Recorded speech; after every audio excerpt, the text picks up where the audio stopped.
गोभी गोश्त की तैयारी हो रही है। मैं कुकर रख लिया है। 3 प्याज, एक पूरा लसन की पोथी, 2 टमाटर और आधा किलो गोश्त जोड़ा भी यह जा रहा वे हुणे दे विच। सारा असीं इहदे च पा देवांगे। अगर तुहाडे कोल कुकर है तो तुसीं कुकर च गला लोगे, फिर तो पानी पाने की ज़रूरत नहीं, क्योंकि टमाटर ने प्याज ने अपना ही पानी छड्ड देना। पर जे कुकर नहीं है फिर तुसीं थोड़ा पानी पा के गोश्त नूं गला लोगे। पहले नमक मिर्च हल्दी इहदे विच मैं ऐड करांगी।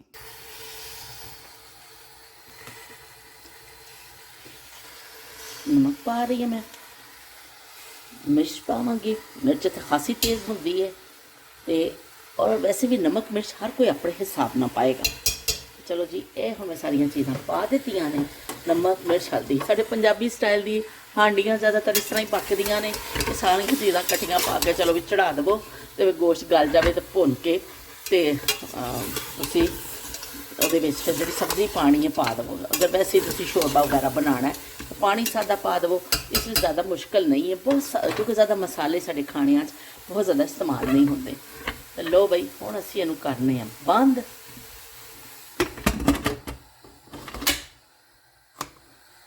कट लईए गोभी, देख लो भी सोहनी सोहनी कटिंग कर लईए। तो यह तरबूज भी कट लिया वे, लेकिन एक मेरे को गलती हो गई है कि मैं जब अदरक कटना भुल गई तो मैं काउंटर साफ़ किया तो फिर नज़र पई। हुण फिर दोबारा काउंटर ते गंद पैना वे, फिर इहनूं कटना पैना वे। बहरहाल यह जग भी रिफिल करके रख लिया वे। तो हुण इहदे विच मैं पावांगी पानी दोबारा तो, ताकि पानी साफ़ होवे। हुण बस दोबारा फिर मैनूं रखना पिया जिहड़ा अपना कटिंग बोर्ड, तो मैं अदरक नूं कटांगी। तो बाकी थोड़ा जिहा मेरा खलारा रह गया वे, इहनूं समेट देवांगी। लो जी, पानी खुश्क हो गया वे। हुण असीं इहदे च पावांगे ऑयल ते असीं इहदी करांगे भुनाई। अदरक मैं हमेशा चॉप करके पानी आ, थोड़ा मोटा मोटा, क्योंकि इहदे विच गोभी विच फिर इस तरह अच्छा लगता है। लेकिन अपना अपना टेस्ट है, जिस तरह भी तुसीं पाना चाहो। मैं तो थोड़ा जिहा मोटा रख के फिर पानी आ। गोश्त भुन रहा है, हुण असीं इहदे विच पा देवांगे अदरक। बड़ा आसान है, कोई मुश्किल नहीं है बई गोभी गोश्त बनाना। बहुत ही पंजाबी स्टाइल जिहड़ा असीं अपने ज़माने का खादा, अपनी मावां कोलों जिहड़ा सिक्खिआ कि सादा पंजाबी सादे सादे खाने, तो ओह वाला। हुण इहनूं मैं थोड़ी भुनाई करके असीं गोभी इस शामिल कर देवांगे। गोभी वाला पराठा भी बड़ा मज़ेदार लगता वे। यकीन मनो कभी खाओ ना तो बहुत, जे गोभी बच गई ना तो कल फिर असीं गोभी वाला पराठा भी बनावांगे। मैनूं लगदा बच जाएगी, इन्ना तो नहीं असीं नदीदिया वांगर खावांगे। गोश्त तकरीबन साडा भुज गया वे, आयल छड्ड दित्ता वे ने। खुशबू भी बड़ी अच्छी आ रही है। अदरक पा के जो भुनो ना तो बड़ी अच्छी खुशबू आती है। तो मेरे हुण इहदे विच जा रही है जी गोभी।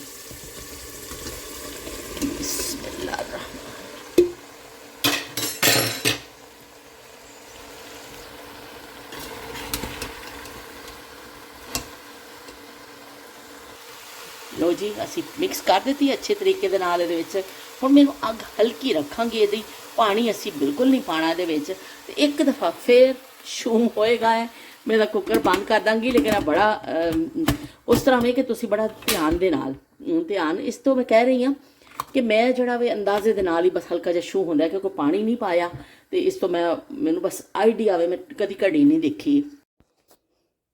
बाहरों लैके आ गई मैं, बिस्तर वगैरह बिछा दिते, सारे सराणे सरूणे सैट करके रख दिते ने। तो हुण मेरी हिम्मत हो गई है बिल्कुल ख़त्म।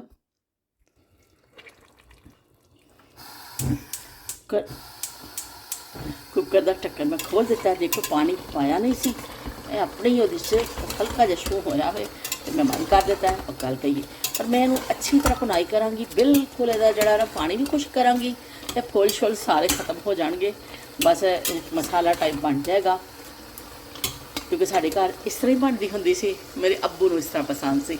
अम्मी कहते होंदे सन कि बई की है सारी गोभी फें दवो, तो एक ही वजह अब्बू कहते सन नहीं सारा जन ना उस तरह टेस्टी बनती है। तो फिर मेरे घर हुण इस तरह ही बनती, पूरा समझो हलवा तैयार हो जाना। सालन तैयार है, भाफा उपर नूं आ रही ने तो इस तो कैमरे च साफ नज़र नहीं आ रहा। बहरहाल गोभी गोश्त तैयार हो गया वे। बड़ा ईजी, बड़ा आसान है कि तुसीं इहनूं ट्राई करियो कभी पंजाबी स्टाइल गोभी गोश्त सादा सादा बगैर मसालिਆਂ ਦਾ सिर्फ लूण मिर्च हल्दी पा के ਵੀ ਇਹ ਚਮਗਾਦੜਾਂ ਦੇ ਆਉਣ ਤੋਂ ਪਹਿਲਾਂ ਮੈਂ ਕੰਮ ਨਿਬੇੜ ਲਵਾਂ ਆਪਣਾ ਵਾਕ ਵਾਲਾ। ਇਹ ਨਾ ਹੋਵੇ ਕਿ ਫਿਰ ਉਹ ਪਤਾ ਨਹੀਂ ਉਹ ਕਿੱਥੋਂ ਆਈਆਂ ਸਨ, ਸ਼ਾਇਦ ਅੱਜ ਫੇਰ ਆ ਜਾਣ। ਪਰ ਐਵੇਂ ਕਿ ਡਰ ਤੇ ਹੈ ਨਾ, ਤੇ ਇਸ ਤੋਂ ਫਿਰ ਮੈਂ ਅੱਜ ਨਿਕਲ ਆਈ ਹਾਂ। ਤੇ ਮੈਂ ਅੱਜ ਮੈਂ ਬਹੁਤ ਥੱਕ ਗਈ। ਅੱਜ ਮੈਂ ਆਪਣੇ ਉਹ 'ਚ ਵੀ ਲਾਇਆ, ਜਿਹੜੀ ਮੈਂ ਵੀਡੀਓ ਲਾਈ ਗੋਭੀ ਗੋਸ਼ਤ ਤੇ ਮੇਰਾ ਵਿੱਚ ਹੀ ਰਹਿ ਗਿਆ। ਉਹ ਮੈਂ ਪਕਾਉਂਦੀ ਕਿਉਂਕਿ ਪਕਾਇਆ ਤਾਂ ਸਹੀ, ਮੈਂ ਉਹਦੀ ਕਲਿੱਪਿੰਗ ਮੈਂ ਜੋੜੀ ਤੇ ਉਹ ਮੈਂ ਫਿਰ ਹੁਣ ਕੱਲ੍ਹ ਲਾਵਾਂਗੀ। ਪਰ ਐਵੇਂ ਕਿ ਮੈਂ ਕੱਪੜੇ ਜਿਹੜੇ ਫਿਰ ਅੰਦਰ ਰਜ਼ਾਈਆਂ ਚੁੱਕ ਕੇ ਅੰਦਰ ਕੀਤੀਆਂ, ਬਿਸਤਰੇ ਵਿਛਾਏ, ਸਰਾਣੇ ਚੁੱਕੇ, ਸਫਾਈ ਕੀਤੀ ਕੀਤਾ ਤਾਂ ਬਈ ਬਹੁਤ ਥਕਾਵਟ ਹੋ ਗਈ ਮੈਨੂੰ। ਮੈਂ ਪਤਾ ਨਹੀਂ ਵੀਡੀਓ ਕਿਸ ਤਰ੍ਹਾਂ ਜਿਹੜਾ ਕਲਿੱਪ ਸੀ ਨਾ ਸਾਰਾ ਹੀ ਮੈਂ ਜੋ ਉਸ ਤਰ੍ਹਾਂ ਹੀ ਲਾ ਦਿੱਤਾ, ਵਰਨਾ ਮੈਂ ਥੋੜਾ ਕਟਿੰਗ ਸ਼ਟਿੰਗ ਕਰਕੇ ਲਾਉਂਦੀ ਹਾਂ, ਪਰ ਇੰਨਾ ਟਾਈਮ ਹੀ ਨਹੀਂ ਸੀ। ਉਹ ਠੰਡੀ ਹਵਾ ਚੱਲ ਰਹੀ ਹੈ, ਵਾਹ ਠੰਡ ਹੈ ਬਾਈ। ਤੇ ਉਹ ਮੈਂ ਫਿਰ ਲਾ ਦਿੱਤਾ ਇਸ ਤਰ੍ਹਾਂ ਹੀ। ਮੈਂ ਕਿਹਾ ਹੁਣ ਟਾਈਮ ਨਹੀਂ ਹੈ, ਮੈਂ ਬਸ ਤਕਰੀਬਨ ਬੇਹੋਸ਼ ਹੋ ਚੱਲੀ ਸਾਂ, ਯਕੀਨ ਮੰਨੋ ਕਿ ਮੈਂ ਬੇਹੋਸ਼ ਹੋ ਚੱਲੀ ਸਾਂ। ਮੈਂ ਕਿਹਾ ਬਸ ਹੁਣ ਮੈਂ ਚਾਹ ਦਾ ਕੱਪ ਪੀਤਾ, ਥੋੜ੍ਹੇ ਬੈਠੀ, ਫਿਰ ਮੇਰੇ ਥੋੜ੍ਹੇ ਆਸਾਨ ਜਿਹੜੇ ਨਾ ਬਹਾਲ ਹੋਏ। ਤੇ ਉਹ ਫਿਰ ਮੈਂ ਇਸ ਤਰ੍ਹਾਂ ਹੀ ਲਾ ਦਿੱਤੀ। ਮੈਂ ਕਿਹਾ ਚਲੋ ਹੁਣ ਮੈਂ ਲਾ ਦੇਣੀ ਹੈ, ਕਟਿੰਗ ਸ਼ਟਿੰਗ ਨਹੀਂ ਕੀਤੀ ਸੀ। ਤਾਂ ਹੁਣ ਮੈਂ ਗੋਭੀ ਵਾਲੀ ਤਾਂ ਹਲੇ ਮੈਂ ਜੋੜਨੀ ਹੈ, ਥੋੜ੍ਹੇ ਜਿਹੇ ਕਲਿੱਪ ਬਣਾਏ ਸਨ। ਅਤੇ ਮੈਨੂੰ ਹੁਣੇ ਮੈਂ ਦੇਖ ਰਹੀ ਸਾਂ ਉਸਮਾ ਨੇ ਉਸਮਾ ਨੇ ਜਿਹੜਾ ਮੈਸੇਜ ਕੀਤੇ ਦੇਖ ਕੇ ਕਮੈਂਟ ਕੀਤਾ, ਤੇ ਉਸਮਾ ਨੇ ਕਿਹਾ ਬਾਜੀ ਤੁਹਾਨੂੰ ਤੇ ਮਨ ਨਾ ਬੜੇ ਗਾਣੇ ਯਾਦ ਆ ਜਾਂਦੇ ਨੇ ਮੌਕੇ ਦੇ ਹਿਸਾਬ ਦੇ ਨਾਲ। ਮੈਨੂੰ ਤਾਂ ਕਦੀ ਕੋਈ ਗਾਣਾ ਯਾਦ ਹੀ ਨਹੀਂ ਆਇਆ, ਮੈਂ ਤਾਂ ਬੜੇ ਸੁਣਨੀ ਹੁੰਦੀ ਸਾਂ ਉਦੋਂ, ਪਰ ਐਵੇਂ ਕਿ ਮੈਨੂੰ ਤਾਂ ਕਦੀ ਯਾਦ ਹੀ ਨਹੀਂ ਆਉਂਦਾ। ਹੁਣ ਤੁਹਾਡੇ ਵਾਸਤੇ ਮੈਂ ਇੱਕ ਗਾਣਾ ਸੋਚ ਕੇ ਨਾ ਤੇ ਫਿਰ ਲਿਖਣਾ ਵਾ। ਚਲੋ ਵੀ ਠੀਕ ਹੈ, ਮੈਂ ਇੰਤਜ਼ਾਰ ਕਰਾਂਗੀ ਉਸ ਗਾਣੇ ਦਾ। ਲੋਕ ਆਪਣੇ ਮਹਿਬੂਬ ਦਾ ਇੰਤਜ਼ਾਰ ਕਰਦੇ ਨੇ ਕਿ ਮੇਰਾ ਮਹਿਬੂਬ ਆਏਗਾ ਅਤੇ ਚੰਗੀਆਂ ਗੱਲਾਂ ਕਰੇਗਾ, ਅਤੇ ਉਹ ਮੇਰਾ ਕੋਈ ਸ਼ੇਰੋ ਸ਼ਾਇਰੀ ਸੁਣਾਏਗਾ, ਅਤੇ ਮੈਂ ਉਸ ਮਾਂ ਦੇ ਗਾਣੇ ਦਾ ਇੰਤਜ਼ਾਰ ਕਰਾਂਗੀ ਕਿ ਉਸ ਮਾਂ ਜਿਹੜੀ ਹੈ ਮੇਰੇ ਵਾਸਤੇ ਗਾਣਾ ਢੂੰਡ ਕੇ ਲੱਭੇਗੀ।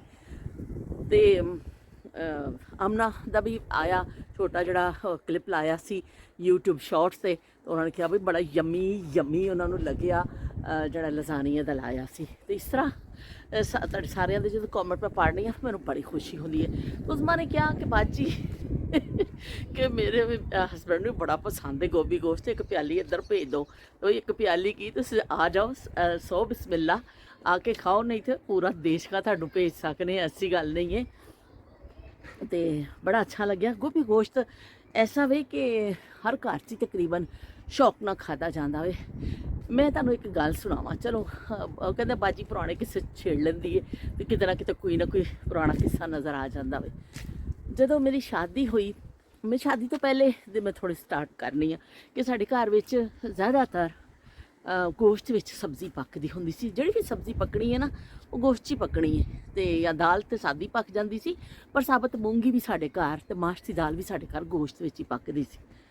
तो जिहड़ी सब्ज़ी टींडे हो गए, कद्दू हो गए, कोई भी शै हो गई, वो बस जिहड़ी भी सब्ज़ी है, गोभी है, मटर, वो च ही पकनी। तो मैं वो सीखिया सी, अम्मी सानू सिखांदे सन खाना वाना पकाना, आटा गुन्नना, रोटियां बच्चियां नू सारी तरबियत दित्ती जांदी सी। जदों मैं गई अपने ससुराल, उते मैनूं पता चलिया कि उन्हां दे घर इस सादा ही पकदा वे। सब्जी जिवें सादी असीं भुन के पकाने आ, मैनूं आंदा ही नहीं सी पकाना। मैं किसी किस हुण किस तरह पकेगा, गोश्त नहीं है तो खाना किस तरह पकेगा। तो मैनूं बड़ी हैरानगी हुंदी सी। तो फिर वो आहिस्ता आहिस्ता एक अबू ने किताब मैनूं दित्ती सी, वो मैं खोली।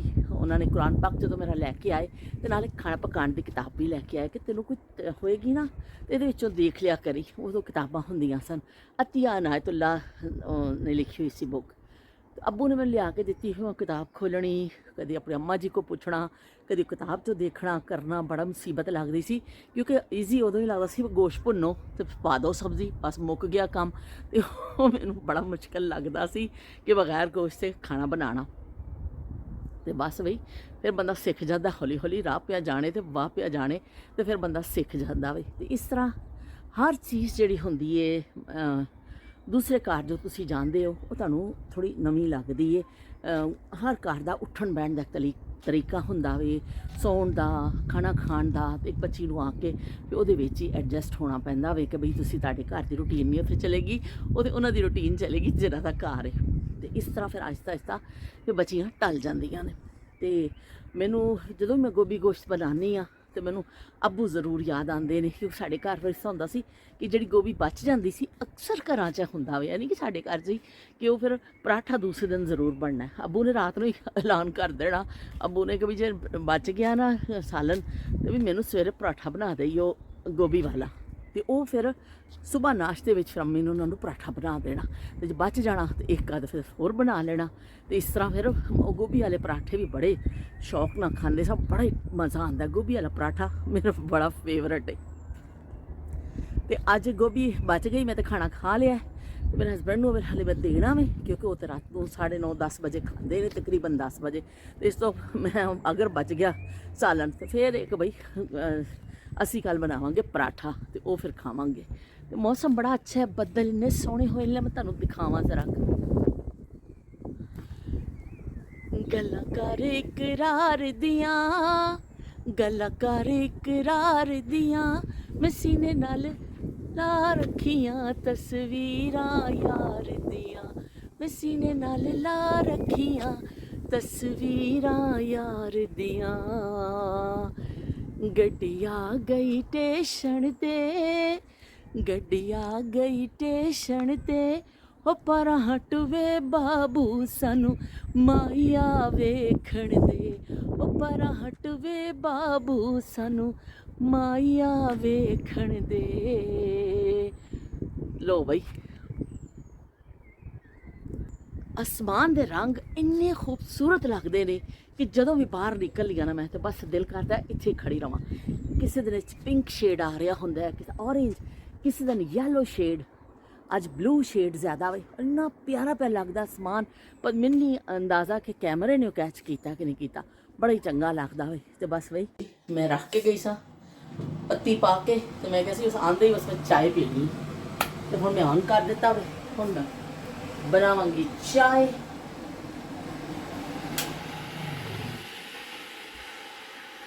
ਤੇ ਚਾਹ ਪੀਵਾਂਗੇ। ਦੁੱਧ ਦੀ ਬੋਤਲ ਵੀ ਬਾਹਰ ਹੀ ਪਈ ਹੈ, ਆਪਣੇ ਹਸਬੈਂਡ ਨੂੰ ਬਣਾ ਕੇ ਦਿੱਤਾ ਸੀ ਚਾਹ। ਉਹ ਦੁੱਧ ਪੱਤੀ ਪੀਂਦੇ ਨੇ, ਪੱਕੀ ਚਾਹ, ਤੇ ਦੁੱਧ ਬਾਹਰ ਹੀ ਰੱਖਿਆ ਸੀ। ਮੈਂ ਕਿਹਾ ਮੈਂ ਆਪਣੀ ਚਾਹ ਬਣਾ ਕੇ ਫਿਰ ਇਹਨੂੰ ਅੰਦਰ ਰੱਖਾਂਗੀ। ਤੇ ਹੁਣ ਅਸੀਂ ਚਾਹ ਪੀਵਾਂਗੇ, ਥੋੜ੍ਹੇ ਠਰ ਗਏ ਆ, ਬਾਹਰ ਠੰਡੇ ਠੰਡੇ ਹੋ ਗਏ ਆ, ਤੇ ਫਿਰ ਅਸੀਂ ਮਿਲਦੇ ਰਵਾਂਗੇ। ਸਾਡੀ ਮੁਲਾਕਾਤ ਹੁੰਦੀ ਰਹੇਗੀ ਇੰਸ਼ਾਅੱਲਾ, ਅਸੀਂ ਗੱਲਬਾਤ ਕਰਦੇ ਰਵਾਂਗੇ। ਤੇ ਅੱਲਾ ਹਾਫਿਜ਼, ਤੇਰਾ ਰੱਖਾ।